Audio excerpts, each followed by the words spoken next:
She texted me from a bar. This guy just bought me a drink. Should I give him my number? I replied, definitely. Then I changed the locks on our apartment. Her drunk calls from the sidewalk at 3 a.m. went straight to voicemail. I, 28 male, honestly thought Jessa 26 and I were solid.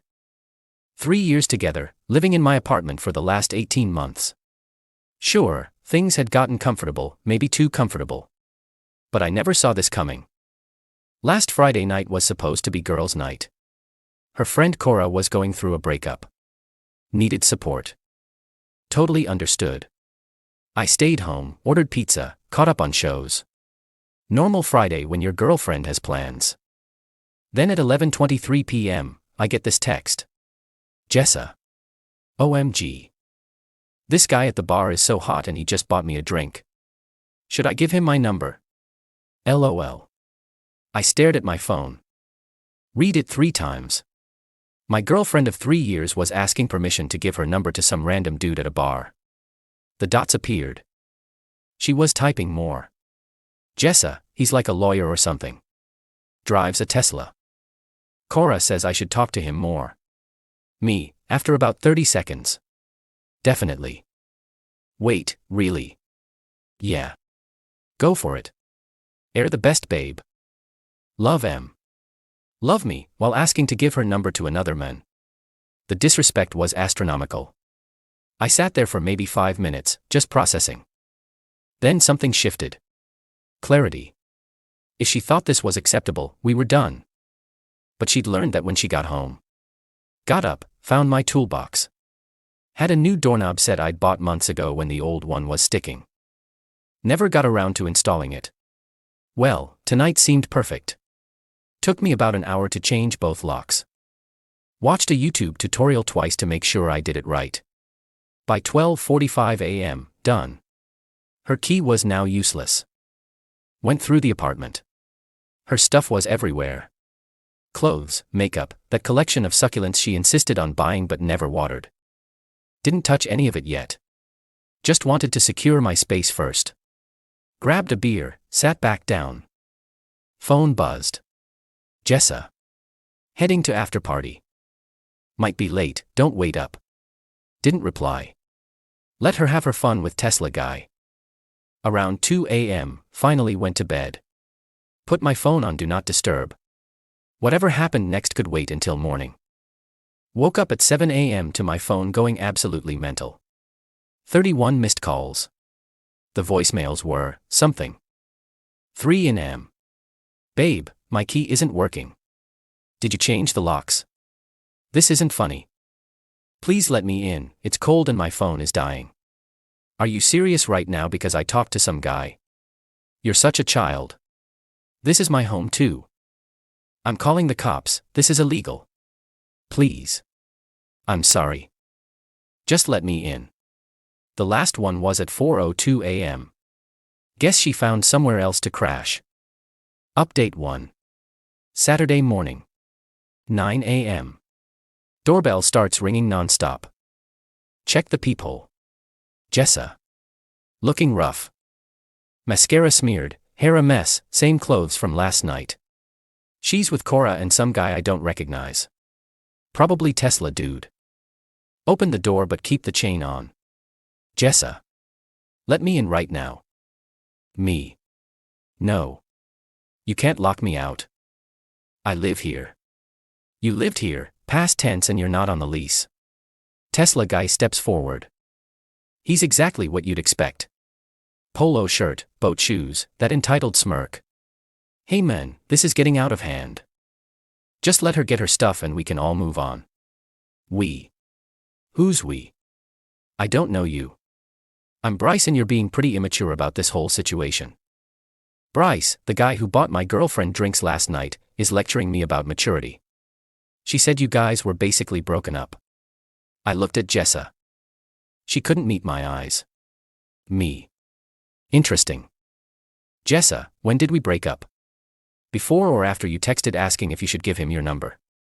Cora jumps in. She was drunk. It didn't mean anything. Drunk texts are honest texts, Cora. Can we please just talk about this inside? No. You made your choice at that bar. You literally asked my permission to cheat. I gave it. Now deal with the consequences. Jessa starts crying again. Where am I supposed to go? Maybe Bryce has room in his Tesla. This is ridiculous. She has tenant rights. She's not a tenant. She's a guest who overstayed her welcome. No lease. No mail in her name here. No tenant rights. This was actually true. I'd looked it up that morning. Since she'd never officially changed her address and wasn't on any paperwork, she was considered a guest. I need my stuff. I'll pack it. You can pick it up Monday at noon from the lobby. Bring boxes. Slam the door. They stood outside yelling for another 10 minutes before building security showed up and made them leave. But here's where it gets juicy. Jessa's mom Rita starts blowing up my phone. This woman who'd always been sweet to me turned into a straight-up demon. Rita, how dare you throw my daughter out like trash? Me. She threw herself out when she asked to give her number to another man. She was drunk. It was harmless flirting. Harmless. She brought him to my door this morning. Rita, you're a controlling, insecure little boy. And your daughter's a cheater. Guess we're all disappointed. She threatened lawyers, police, even said she'd come over herself. I told her she'd be trespassing and hung up. But Jessa wasn't done with the entitlement yet. Update 2 Sunday morning. Wake up to find out Jessa's been busy. Posted all over social media about how I kicked her out with nowhere to go and changed the locks while she was out with friends. Conveniently left out the whole asking for permission to cheat part. Her friends were eating it up. Comments about toxic masculinity, controlling behavior, red flags. One of them even started a hashtag. Justice for Jessa. Time to set the record straight. Posted a single screenshot. Her text asking if she should give Bryce her number with my definitely response. Caption. When your girlfriend asks permission to cheat, believe them the first time. The comments section exploded. Suddenly her supporters got real quiet. Some started deleting their comments. Beautiful. But Jessa doubled down.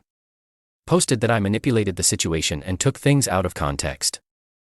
Said I was emotionally abusive and had isolated her from friends. That's when her coworker Destiny reached out to me privately. Destiny. Hey, just thought you should know. Jessa's been talking about Bryce for weeks. They've been flirting at our gym. She called him her backup plan at last week's happy hour. Weeks. This wasn't a drunk mistake. This was calculated. Destiny sent screenshots of their group chat. Jessa discussing how Bryce was marriage material, while I was just comfortable for now. How she was waiting for the right moment to make her move. One message stood out. I'll test the waters this weekend. If he gets mad, I'll play victim. If he doesn't care, I know it's over. She literally planned this as a test. Either way, she won. Posted those screenshots too. Her narrative imploded. Monday came. Had all her stuff packed in trash bags. Ran out of boxes, not my problem. Brought him down to the lobby at noon. She showed up with Bryce, her mom, and her brother Paulie. Paulie tried to act tough. You're lucky I don't beat your ass for disrespecting my sister. Me. Your sister disrespected herself. I just refuse to participate. She deserves compensation. 3 years of her life wasted. Wasted. She lived rent-free for it. If anyone deserves compensation, it's me. Bryce, trying to be the hero. Just be a man and give her what's fair. Fair? Jessa, you owe me approximately $27,000 in back rent. Wanna settle up? That's not, you can't. I have receipts for every month you lived here rent-free. Every grocery trip I paid for. Every vacation I funded. Should we itemize? Silence. They took the bags and left. But not before Rita muttered something about me. Dying alone. Me. Better alone than with a cheater. Update 3 Tuesday night. Things got weird. Started getting food deliveries I didn't order. Pizza, Chinese, Indian, all cash on delivery. Had to turn away 5 different drivers. Petty but whatever. Then came the Craigslist ads. My phone started ringing off the hook. Apparently someone posted that I was giving away a free 65-inch TV. First come first serve. Had to deal with angry people showing up at all hours. The worst. Someone signed me up for every MLM and timeshare presentation in existence. My email was flooded. But the real low blow came Wednesday. My landlord called. Landlord, I got a complaint about noise and unauthorized occupants. Me, that's ridiculous. Landlord, I know. But I also got a call from someone claiming to be your girlfriend, saying you illegally evicted her. Me, she was never on the lease. You know this. I do. But she's threatening to involve housing authorities. Makes things complicated. This could actually cause problems. Time to play offense instead of defense. Called my buddy who works in IT security. Asked him to trace where the Craigslist posts came from. Took him about an hour. Dude, they were posted from a coffee shop. But the email used was created from an IP that traces back to an apartment complex. Bryce's apartment complex. Got the proof I needed. Filed a police report for harassment and cyber stalking. The officer was surprisingly helpful when I showed him everything. The texts. The posts. The false advertisements. Officer, this is actually pretty serious. Do you want to press charges? Me, I want it documented. If it escalates, then yes. He said he'd pay Jessa a visit to warn her about the consequences of harassment. The visit must have happened Thursday because suddenly everything stopped. No more deliveries. No more ads. No more complaints to my landlord. But Friday brought the ultimate entitlement move. Update for Friday evening, 6 p.m. Doorbell rings. It's Jessa. Alone. Dressed up like she's going on a date. Tight dress. Full makeup. The works. Me, through the door. What do you want? Jessa, can we talk? Please. Just 5 minutes. We have nothing to discuss. I made a mistake. Bryce isn't who I thought he was. Of course, Tesla boy showed his true colors. Not my problem. Please. He's been talking to other girls. The whole time. He was just using me. The irony was delicious. So you're upset that the guy you tried to cheat with was cheating. It wasn't cheating. We weren't together when I gave him my number. We weren't. When did we break up? Jessa, when you said definitely, that was you ending things. No, that was me giving you exactly what you asked for. You wanted his number. You got it. You wanted him. You got him. Now you deal with him. She started crying. But these weren't sad tears. These were angry, frustrated tears. You knew I was drunk. You should have stopped me. You're an adult. Your choices are your own. I gave you 3 years. Me and threw them away for a Tesla ride. She tried another angle. Cora said you'd take me back. That you're just hurt and need time. Cora's wrong. I'll do anything. Therapy. Whatever you want. What I want is for you to leave. Then she played her final card. I'm pregnant. I laughed. Actually laughed. Me no. You're not. How would you know? Because you had your period 2 weeks ago. You complained about cramps for 3 days. Unless Bryce has super sperm, you're lying. Her face went red. Caught. Fine, but I could have been. Me with whose baby? Mine or Bryce's? Because if you're trying to baby trap someone, pick one guy and stick with it. She stood there for a moment, then her mask completely dropped. You know what? Screw you. You were never good enough anyway. Small apartment, basic job, no ambition. Bryce showed me what I was missing. Then go be with Bryce. I can't. He ghosted me after you called the cops. There it was. The real reason she was here. Not love, not regret, just nowhere else to go. Me sounds like a you problem. Goodbye, Jessa. She screamed something about me being pathetic before storming off.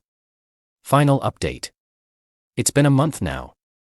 Here's where everyone ended up. Jessa moved back in with her parents. Rita called me last week, apologizing. Apparently, Jessa pulled the same, I'm talking to another guy stunt on Bryce, and he dumped her immediately. Rita finally saw the pattern. Rita, I'm sorry for what I said. She's been doing this since high school, always keeping one foot out the door. Didn't make me feel better, but at least someone finally held her accountable. Bryce. Posted on Instagram 2 weeks later with a different girl. Captioned it, upgrade complete. Jessa commented a bunch of angry emojis before he blocked her. She went nuclear on social media about narcissistic men, but everyone had already seen the screenshots. No sympathy left. Cora actually reached out to apologize. Said she didn't know about Jessa's backup plan scheme. We're not friends, but she was decent about it. Destiny from Jessa's work. We grabbed coffee to laugh about the drama. Turns out Jessa had been banned from their gym for harassing Bryce's new girlfriend. She also got written up at work for spending too much time on personal calls, crying to anyone who'd listen. The best part? Last week I got a text from an unknown number. Hey, this is Amy. I matched with Bryce on an app and he mentioned you. Said you saved him from a crazy ex. Wanna grab a beer and share war stories? Turns out Amy dated Jessa's ex from college. Small world. Jessa had pulled the same, this guy is texting me, what should I do game with him too? It's literally her move. As for me, apartment's never been more peaceful. Started dating someone new. Teresa from my running club. Told her the whole story on our third date. She laughed and said, so you're telling me you take out the trash when it starts stinking? Green flag. Looking back, the red flags were everywhere. The way she'd always mention other guys' accomplishments. How she'd joke about having options, the constant need for attention and validation.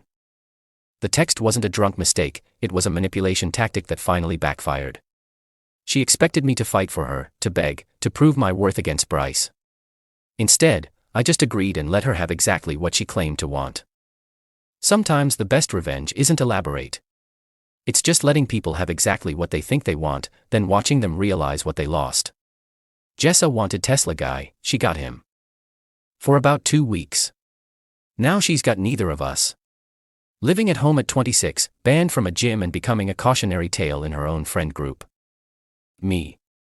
I've got peace, self-respect, and a girlfriend who thinks asking permission to cheat is the dumbest thing she's ever heard. Win-win. Oh and yes, changing the locks while she was out was 100% legal. Checked with a lawyer friend afterward. Since she wasn't on the lease, received no mail there and had no formal rental agreement, she was legally a guest. Hotels can lock out guests and so could I. To anyone reading this, if your partner tests you by threatening other options, let them go. They're showing you who they are. Believe them. Edit. For everyone asking, no, I don't regret it. The only thing I regret is not seeing it sooner. When someone shows you they have one foot out the door, don't beg them to stay. Open the door wider and lock it behind them.